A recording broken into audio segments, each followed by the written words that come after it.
تو اگر ہم نے محرم کو یہ سمجھ لیا ہے کہ محرم کے مہینے ہم نے یہ اپنا دیگیں بنانی ہے اور پھر ڈھول تاشے بجا لینے اور تعزیے دیکھنے چلے جانا ہے اور ماتم گنا وغیرہ وہ مجلس سے جا کے دیکھ لینی ہے، تو یہ محرم نہیں ہے بھائی۔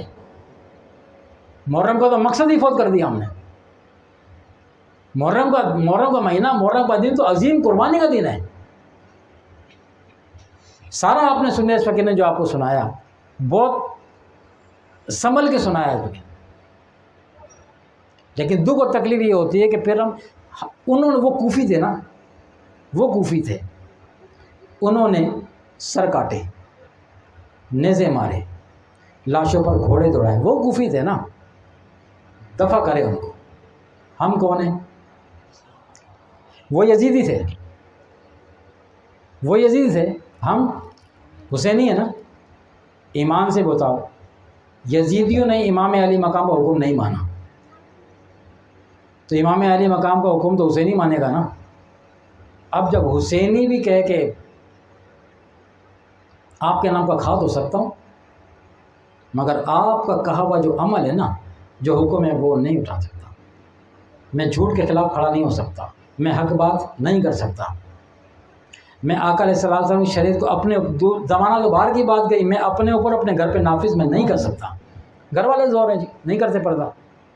اے امام میں کیا کروں، میرے گھر والے زور ہیں۔ وہاں شہزادیوں نے بڑی قربانی دے دی ہے، وہ بھی تو عورتیں تھیں نا، وہ بھی اسی جسم کے مالک تھی۔ تو قدرت نے،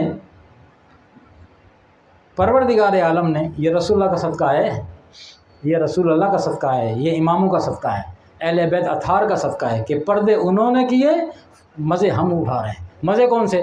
کہ مر گئے، بے پردہ کی ساری زندگی بے پردے میں گزاری، کون سا دوپٹہ، کون سے پورے کپڑے، دوپٹہ وہ گلے میں پڑا، جو سرکار نے اپنے ہاتھوں سے سر پہ اڑائی تھی چادر عورت کو دور جاہلیت میں، نکاح دور جالے سے نکال کے، جب عورت بازاروں میں بک رہی تھی جانوروں کی طرح، حضور نے بازار سے اٹھا کے اسے گھر میں بٹھایا اور گھر کی ملکہ بنایا۔ مرد کو کہا کہ یہ عورت، یہ گھر کی ملکہ ہے، یہ چار دیواری کا تحفظ دینا ہی تمہارا کام ہے، یہ تمہاری ملکہ ہے، تم گھر کے بادشاہ، یہ گھر کے اندر رہنے والی چیز ہے۔ اسے چار دیواری چادر اور چار دیواری کا تحفظ کس نے دیا؟ یہ کس نے دیا؟ بولتے ہوئے شرم آ رہی ہے کیا؟ کس نے دیا؟ یہ ہماری ماؤں بہنوں بیٹیوں کو یہ چادر چار دیواری کا تحفظ کس نے دیا تھا؟ حضور نے دیا تھا نا۔ ہم نے کیا کیا؟ چار دیواری میں رہتے ہوئے بھی چار دیواری کا تقدس پامال کیا ہے۔ ہم اپنے دوستوں کو اپنے گھر والوں کے سامنے لے کے جاتے ہیں، ایسے کئی لوگ فقیر جانتا ہے، نہیں کرو پردہ، میرا دوست آ رہا، دوست تو ہے میرا بڑا، میرا بچپن کا دوست ہے میرا، نہیں دوستوں سے پردہ کرواتے، یہ چلے گی نہیں، یاد رکھو، یہ آدھا تیتر آدھا بیٹر والا اسلام نہیں چلے گا۔ قرآن میں اللہ نے فرما دیا ہے ایمان والو اسلام پورے داخل ہو جاؤ، یہ اپنی مرضیاں مت چلاؤ۔ دوست نے تو کیا ہوا ہے، خاتون جنت میں اپنا جنازہ بچا رہی ہیں نامحرم عورتوں سے، مردوں سے۔ وہ نامحرم مرد تو مومنین تھے، پکے مومن، جنتی لوگ تھے، جنتی لوگ، پھر بھی کہ نہیں نامحرم تو ہے نا، میرا رشتہ دار تو نہیں ہے، غیر محرم ہے، اس کی نظر میرے جنازے پہ نہ پڑے۔ ہم ان کے ماننے والے، ہم اپنے دوست آ رہا ہے میرا، کوئی سامنے آ جانا خیر ہے، ان سے کیا پردہ۔ ہم جاتے بھی ہیں اور گھروں پہ بلاتے بھی ہیں۔ ایمان سے بتاؤ، گھر خدا کے گھر میں بیٹھے ہو، ایسا کرتے ہو نہیں کرتے ہو؟ پر خدا تمہارے ساتھ کیا کر رہا ہے؟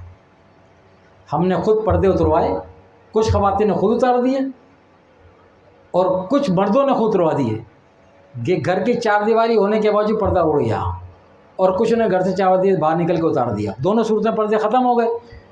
مگر قربان جاؤ سرکار کا صدقہ یا آل رسول کے خون کا صدقہ ہم اٹھا رہے ہیں کہ وہ ہمیں رسوا پھر نہیں کر رہا، ورنہ آرڈر آ جاتا کہ ٹھیک ہے تم کرو پھر اپنی منمانی، اگر اپنی منمانی اس طرح کرو گے، بھئی تمہاری عورتیں جب مریں گی نا، جب تم نے دوستوں سے پردے نہیں کروائے، ٹھیک ہے نا، تو پردہ رب سے تو پھر بندے کا پردہ ہی کوئی نہیں ہے، رب سے بندے کا پردہ ہے کوئی نہیں ہے۔